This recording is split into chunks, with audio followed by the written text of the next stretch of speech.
Assalamualaikum warahmatullahi wabarakatuh. Hari ini kita akan belajar mata pelajaran Geografi Modul 15 Unit 1 dengan tema Indonesia antara negara maju dan berkembang. Presentasi ini akan memberikan gambaran posisi Indonesia dalam konteks global. Tujuan utama adalah menganalisis indikator-indikator utama yang relevan. Kita juga akan menyoroti potensi dan tantangan yang dihadapi Indonesia saat ini.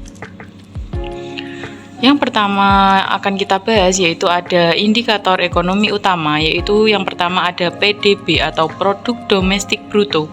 Pertumbuhan PDB Indonesia pada tahun 2023 mencapai 5,05%. Sektor pertanian, industri, dan jasa memberikan kontribusi yang sangat signifikan. Selanjutnya ada pendapatan per kapita. Pendapatan per kapita Indonesia pada tahun 2023 adalah 4,83 dolar. Ini lebih rendah dibandingkan Malaysia dan Thailand. Selanjutnya ada inflasi dan pengangguran. Tingkat inflasi pada tahun 2023 adalah 2,61%. Tingkat pengangguran pada Februari 2024 adalah 4,82%. Investasi asing langsung atau FDI pada tahun 2023 mencapai 47,3 miliar. Sektor pertambangan, manufaktur, dan energi menjadi daya tarik utama. Selanjutnya ada Indeks Pembangunan Manusia atau IPM. Posisi IPM. IPM Indonesia pada tahun 2023 adalah 0,719. Peringkat ini perlu ditingkatkan dibandingkan negara ASEAN lainnya.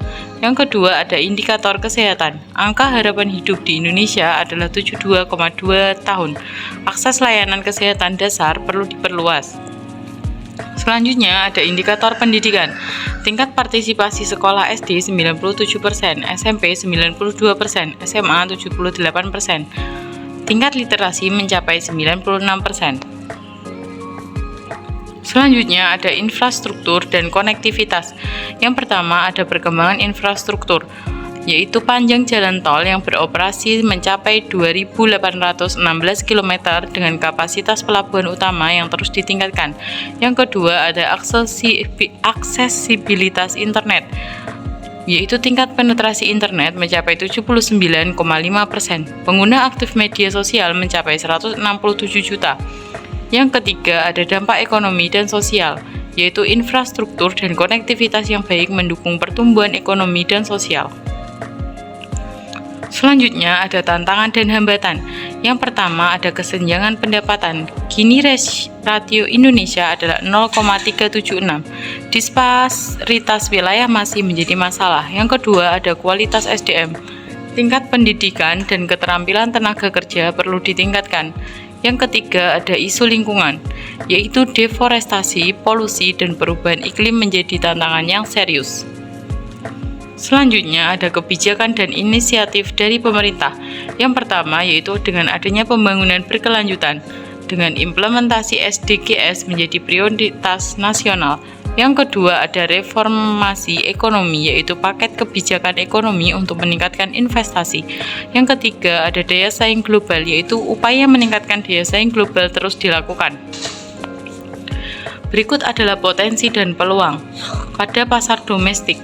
Jumlah penduduk Indonesia mencapai 278 juta jiwa. Bonus demografi dengan usia produktif 15 hingga 64 tahun, termasuk unggul dalam sektor investasi. Bonus demografi adalah jumlah penduduk usia produktif 15 sampai 64 tahun. Potensi sektor pertambangan, pertanian, dan maritim juga besar. Selanjutnya ada kesimpulan dan rekomendasi. Yang pertama, posisi Indonesia. Indonesia berada di antara negara maju dan berkembang. Yang kedua, rekomendasi kebijakan. Peningkatan investasi di pendidikan dan kesehatan sangatlah penting. Yang ketiga, ada prospek masa depan, yaitu penguatan tata kelola pemerintah dan penegakan hukum.